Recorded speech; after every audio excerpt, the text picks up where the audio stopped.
Hello, all SHU faithful, and welcome to the first edition of the year of Eyes on SHU with the president of Sacred Heart University, Dr. Petillo. I'm Vinny Ebenau here from SHUBOX, and first thing I want to delve into is the 50th anniversary of Sacred Heart, started by Bishop Walter Curtis back in 1963. I want to get your thoughts on what it means to be a part of that legacy. Well, I think to be part of that legacy is to see from whence we came. In 1963, it was a dream to be a commuter school for young men and women from the local communities that probably were first generation and had never gone to college in that family, to today where we're maybe 5–7% commuters, and certainly the makeup of the student body is a regional one at minimum. What has impressed you, at least while you have been here, about the development of the university, about the dorms that have been built over time, about the new construction, even as recently as over the summer? Well, I think the facilities are what they are, but they're a means to an end. So what impresses me is not necessarily the campus site, the layout, the facilities. Those are our means to the end, and the end being a learning experience for our students. What's impressive is the quality of the students that we're attracting, the engagement of the students, becoming a campus that is 24/7 and not just a Monday through Friday. And we have a lot of big events coming up this semester, this month, this year, to celebrate the 50th anniversary, including this Wednesday's Mass of the Holy Spirit. What other events are you looking forward to this year?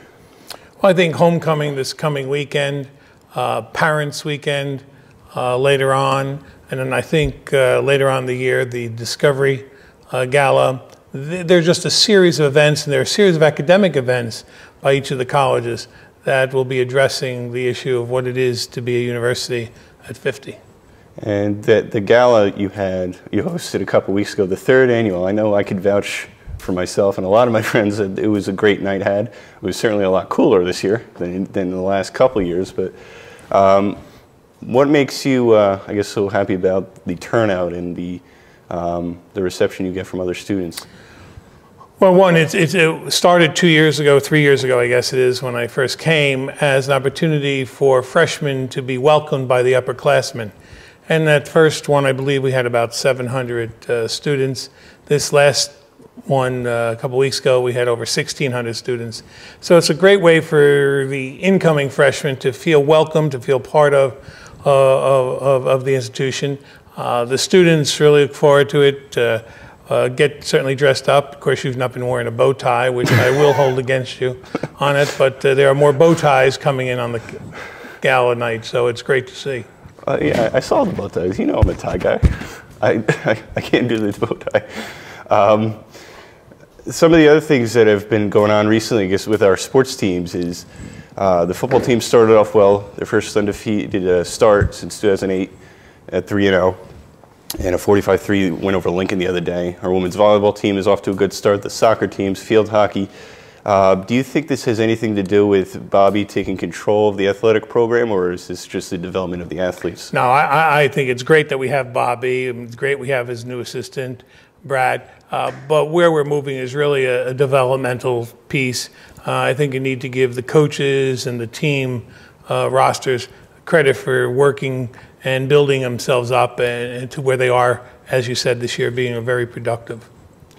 And we saw a lot of the newest projects being finished. The Edgerton is almost done in the front of the school, of different things that have been laid out over the last couple of years, finally getting finished. The timeline in the new corridor and the new building, the wellness center is complete, the Edgerton is almost done. What has impressed you most about the completion of these projects? I think no single project has impressed me as much as that the campus is starting to come together in a cohesive way, where the properties and sites across the street are becoming part of the main campus. The wellness center had helped that. I think the redoing of the first floor certainly rid ourselves of the last remnants of being the high school type of original structure. So I think, and creating all these small spots where students can gather socially and academically if they wish.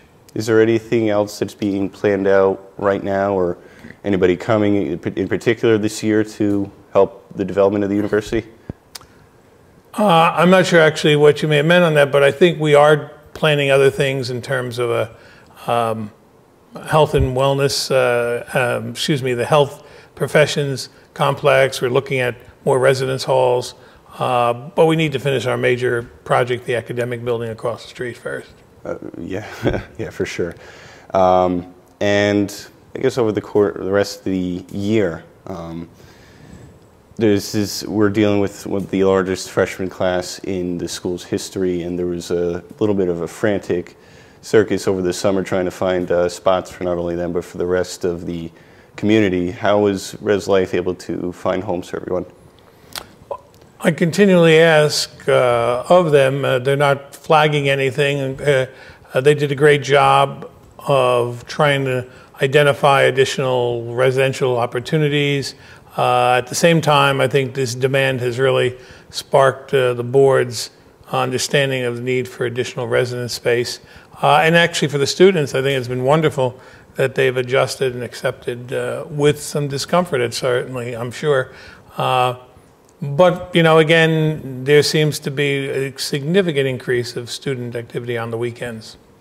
All right, I'll finish up with this. With the new TV right outside the Edgerton, I know Man of Steel was being shown yesterday, but one of my all-time favorites, and I'm sure one of yours, The Godfather, I'm presuming is going to be shown somewhat soon, and I enjoy that on multiple levels. One, because I'm Sicilian, and, well, because it's got one of the finest actors of all time. What do you look forward to? Well, I would have thought yours would have been The Sound of Music, but we'll stick with The Godfather. Godfather will be shown in about 2 weeks if it's not frostbitten outside. We're delayed because of the towns giving a certificate of occupancy. So we've lost, I think, 2 weeks on that. But there are a number of them, not just The Godfather. I think Lawrence of Arabia was on there. They've made some adjustments because of the timing. I would hope students go out and view it and see it. I think Dean Welk has purchased pretty comfortable chairs to sit out there. So okay. It should be great. It should be great. I don't know what the next film is, actually. Godfather's the week after, I know. All right. I guess I'll have to wait a little more for that. You will. Thank you for your time, as always, Dr. Petillo. And if you have any questions for Dr. Petillo on this show, email them to sacredartshoebox1@gmail.com, and your comment may be read on the air. And this has been the first edition of Eyes on SHU with the president of Sacred Heart University, Dr. Petillo. And until next time, I'm Vinny Ebenau, and I'll see you around.